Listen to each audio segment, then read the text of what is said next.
visas both for putative parents, but also for the people organizing these rings. There's also obviously a law enforcement component. We'll have a full fact sheet released on this soon, but what we're doing is taking legally validated means that are clearly within our disposal and targeting them square on to this birth tourism industry. There's absolutely nothing in here that runs afoul of any of the Supreme Court's opinions on the subject. This is frankly, it's action that's overdue, and I'm thankful that President Trump is finally taking decisive action to combat this issue of birth tourism now that it's been queued up in the way that it has as a result of the Supreme Court's opinion. This should have been done a long time ago. This should have happened years ago, but we're taking care of it now, please. Amy, can you help us understand how you distinguish between a tourist and a birth tourist? Well, I'll let you discuss it, please. Yes, happy to. And so, by the way, that's an excellent presentation. Thank you, Stephen. For those of you who want to do your research on this, Section 215A of the Immigration and Nationality Act gives the president this authority. 215A of the Immigration and Nationality Act. Very rarely used, probably one of the strongest laws in the entire federal code, gives him this power. And that's not the only, but it's the main statutory authority that's being used in this order. So birth tourism is by definition a fraud on the American system, on the American taxpayer, on the American visa. If you're coming here, and again, your stated purpose is that you're a tourist, then by definition, you are here to come for a few weeks, look at what we have, engage in commerce, and leave. So if you're telling a consular officer you're here as a tourist, but your true purpose and intent is to go to a baby mill, give birth, and try to mint an American citizen while you're here, then you're committing a fraud against the American government. And by definition, that visa can and should and will be now denied. Mr. President, there is a report that you told donors that they need to get J.D. Vance elected in 2028. Is that your official endorsement? No, it's. I heard about it a little while ago. I think he's great, but we're way too early to even be thinking about that. Okay? And then, Mr. President, Republicans are arguing a lot right now about affordability. What is your message on affordability going into the midterms? Well, that's a good question, but it's sort of simple to answer. I inherited the highest prices ever. I inherited the worst inflation in the history of our country, and we have done an amazing job. And oil prices now are coming down very rapidly. If you look at what's going on, it's down to 75. When I started the very important excursion into the Islamic Republic of Iran, it was a very important excursion because they can't have a nuclear weapon. Otherwise, the whole world would get blown up. We're not going to let that happen. Not only us, not only the Middle East, the whole world would have been catastrophic. We had no choice. We had oil down to less than $2 in many places like Iowa. Oil was down to, gasoline was down at numbers that people hadn't seen in years. $1.85, $1.95. So it passed Tuesday. I was in Iowa at a stop, and we had $1.95, another one $1.85 a gallon. And we'll see those days pretty soon again, based on everything I see, as soon as the war ends. And I think it's going to end pretty soon. I don't think they can go much longer. Yeah, please. Has a deal been reached to reopen the Strait of Hormuz? Well, I don't want to say it has been. It's sort of open right now. You know, we have a thing called the blockade headed up by the U.S. Navy, and we control it. And now we control it, but they can always shoot something. They always have something, or drop a mine. And if you have one mine sitting out there, you sort of mess things up because people don't want to take their billion-dollar boats and accidentally get hit by a mine. But I think we're doing very well. I just, I'm involved in the negotiation. I think we're doing fine. It could be soon, yeah. Mr. President, have you lobbied any of the undecided Republicans who will vote tomorrow on Todd Blanche's nomination? I will lobby if I need to. I will lobby very, very diligently because he's outstanding. He should be good. I mean, I can't imagine he's as good as there is in the country.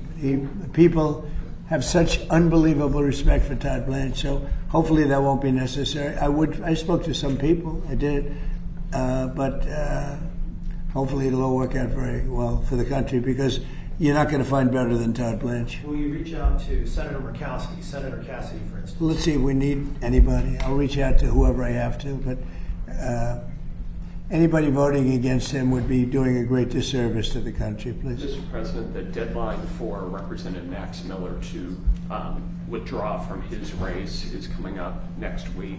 Do you believe he should withdraw at this point? Well, I'm not going to get involved in that. It's a very sad situation, and I know Max very well, but it's very, very sad that a situation like that takes place. Yeah. Do you think the DOJ should prosecute Dr. Fauci? Well, you know, they prosecuted Peter Navarro and they prosecuted Steve Bannon, two very decent people, over something that essentially was never prosecuted before.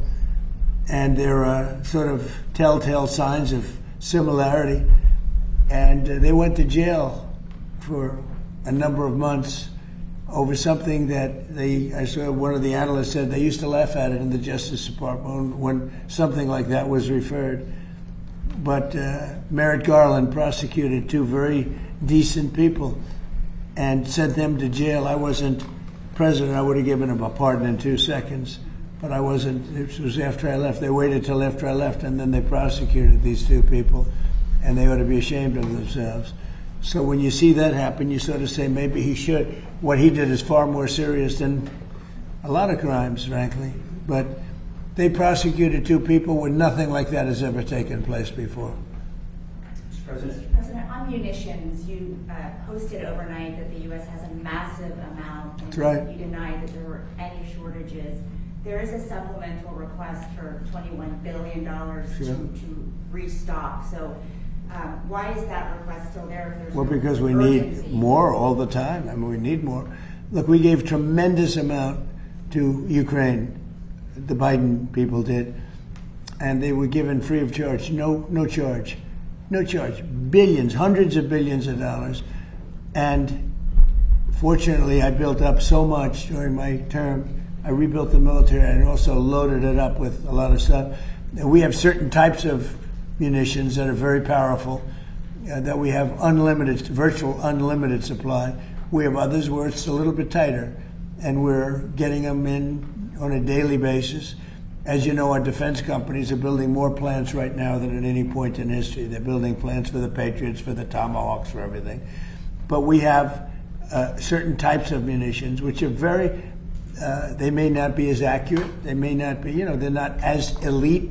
We have elite too, but we're watching that very closely. But we have certain types which are very powerful and very good, and we have an unlimited supply, and so we're in great shape. But with that being said, we always want more. We have to have more. We have other things maybe come up. You maybe come up and maybe don't come up. Hopefully nothing else does come up.